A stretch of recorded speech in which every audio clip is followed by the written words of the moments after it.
Good morning. I'm in South America. I am in Argentina at the moment actually. I've been in South America for about 5 days.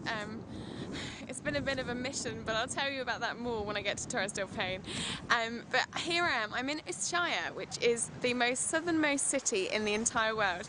It's the main port that they use to get to Antarctica, which is quite exciting. Unfortunately, Challenge Charlie won't be going to Antarctica because it costs about £3 to get even a deal over to Antarctica from here.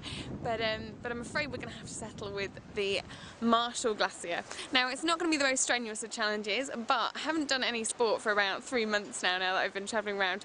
So I still think it's going to be pretty tough, and it should be quite a good warm-up for some of the trekking that I'm hopefully going to be doing in the rest of Patagonia. It's apparently 2 hours up to the glacier behind me. There is a cable car, but I won't be taking it, I promise. So I'm just going to walk up there and show you guys what it's like. Hopefully we'll get a nice view of the port and all the boats that are heading over to Antarctica up at the top.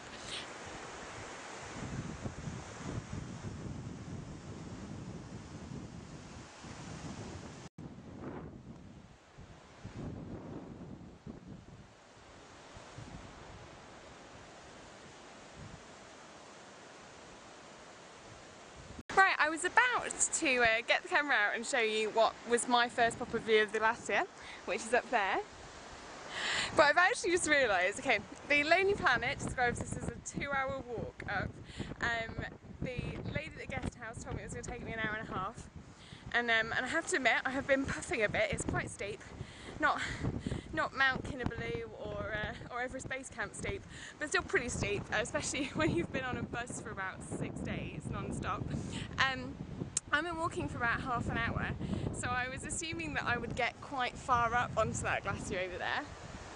And I don't know if you can see, over there is the top of the cable car, so I assume this is the end of the walk, which is a bit of an anticlimax. I'll go and check it out. I'll go and see if I can walk any further, and I'll show you some of the views from the top. So you can probably hear it's pretty windy up here. But yeah, that took no time at all. I don't even know if I was walking half an hour, to be honest.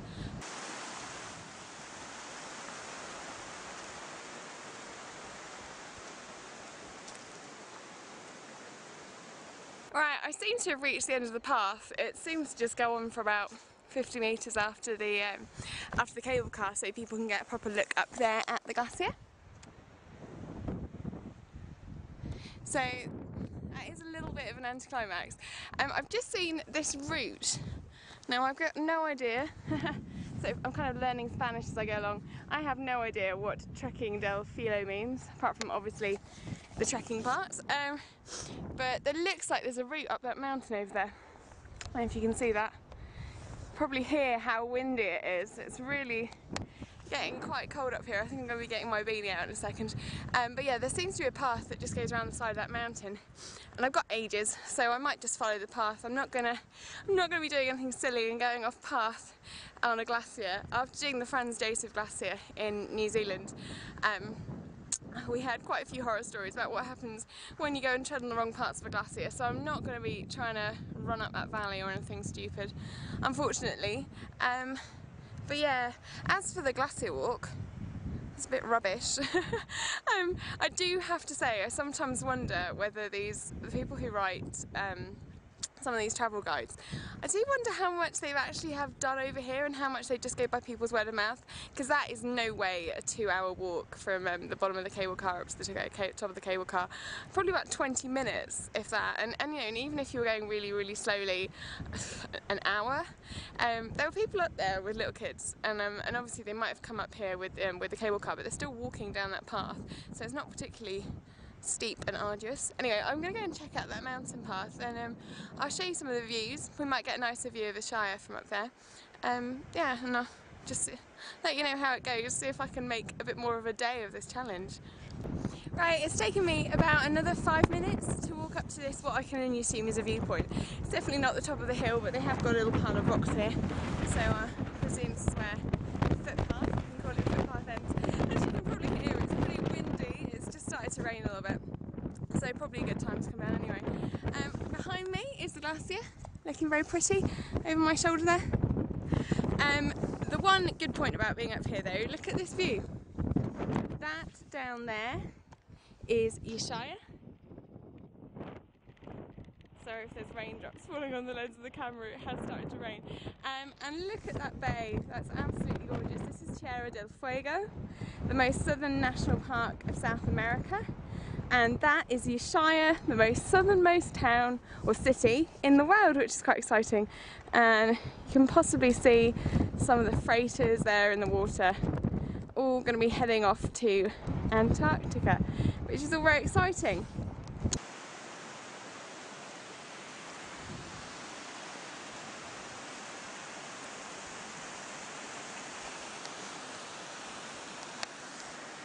I think I've actually just found the path. I know I have, there's a sign. That was the most poorly marked path ever. All of the signs just stop for about 200 metres and they can only come back around the corner of this hill, so it's quite hard to actually miss it. Perhaps if you get off the cable car, sorry, the chairlift, keep calling it a cable car, perhaps if you get off the chairlift there's a sign there, but if you've walked up there's actually no way of telling how to get up here and how far you're allowed to come. But I can see people getting, well, at least halfway up to the glacier, so I shall see how far I can get, see if I was wrongly complaining about my advice from the hostel in the Lonely Planet, and see if there is like another hour and a half's walking to do up there or not. Right, let's see how far up that's here I can get.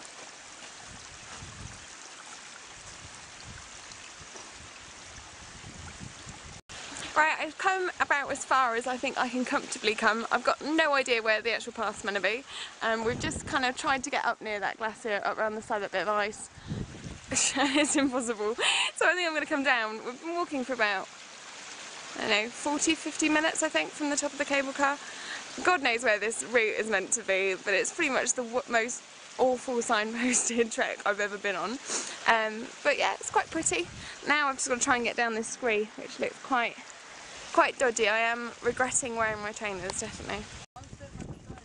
Just to show you exactly how dodgy the path was and how unmarked it was, I'll leave you with some footage of one of the girls I ended up walking with trying to get down the glacier.